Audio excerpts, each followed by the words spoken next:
This is Sliver.io, and this is Worm.is. Two games that are very similar, and today we'll be taking a look at both of these games.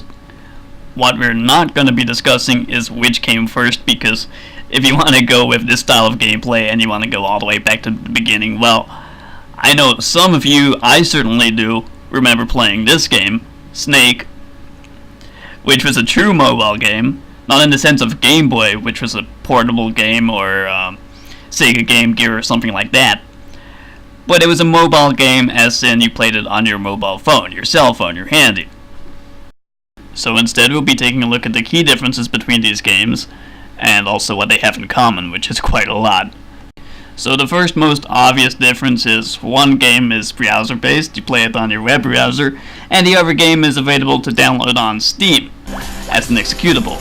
So, with that said, I want to take a look at some of the first impressions that a lot of users are giving Worm.is, which is a lot of bad reviews.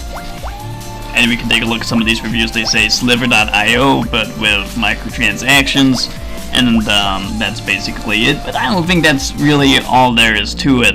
And we'll get to the microtransactions shortly. Don't worry, it's not as bad as you probably expect. So both games are free to play, and they're both available on the Android App Store, and I know that Sliver is available on the Apple App Store. I'm not sure about Worm, but still, both games are very accessible.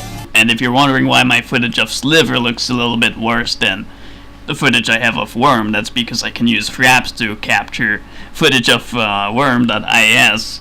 Whereas Sliver, I have to use my stream, so I'm using stream quality to capture that. I'm not trying to make it look worse on purpose. However, maybe it does look worse, and let's talk a little bit about that. First of all, I think the graphics on Worm.is are amazing.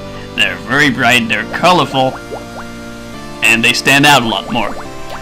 So I like that. And those graphics are also complemented by a soundtrack. Sliver.io doesn't have a soundtrack. Sure, you can play your own music in the background and do whatever you want, and that's fine.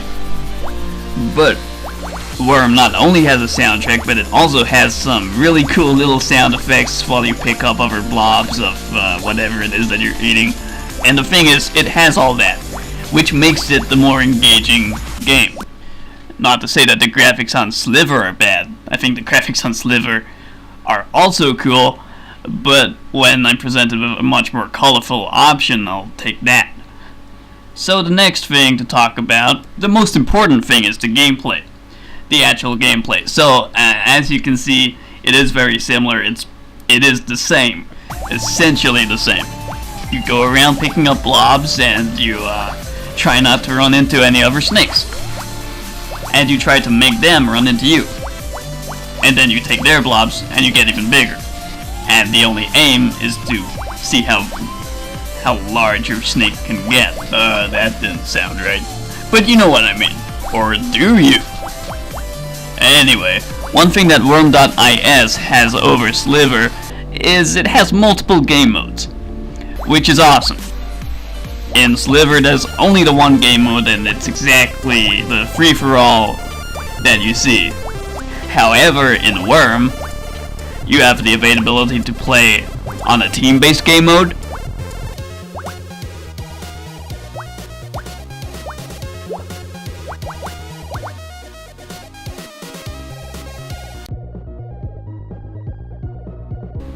and Hunger Games, which I think is awesome.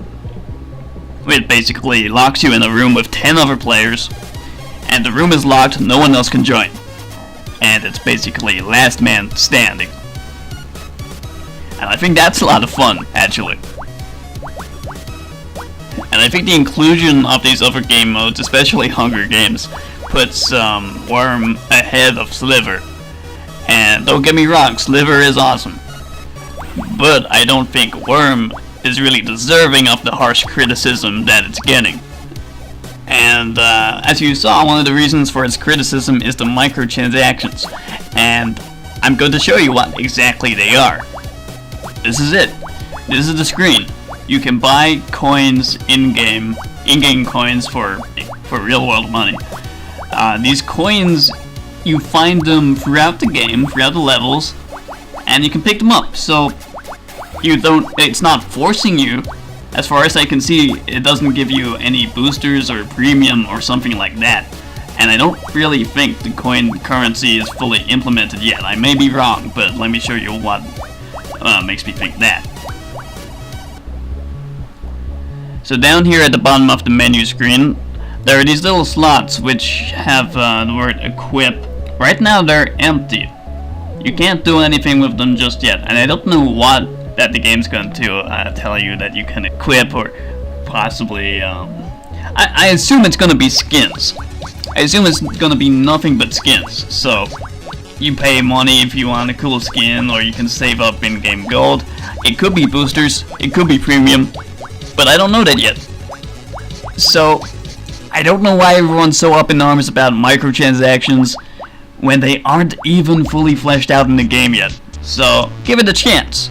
If it does turn out to be really bad microtransactions, then just stop playing, and then we'll all know why it's a bad game. But until then, you just can't tell. You can't tell what the companies are gonna do with that until they do it. So guys, that's all. Let me know what you think. Let me know what game you think is the better game, which game you prefer, or if you like both. Maybe you play both. It's up to you entirely. I think it's completely personal preference at this point. So guys, thanks for watching, and see you next time.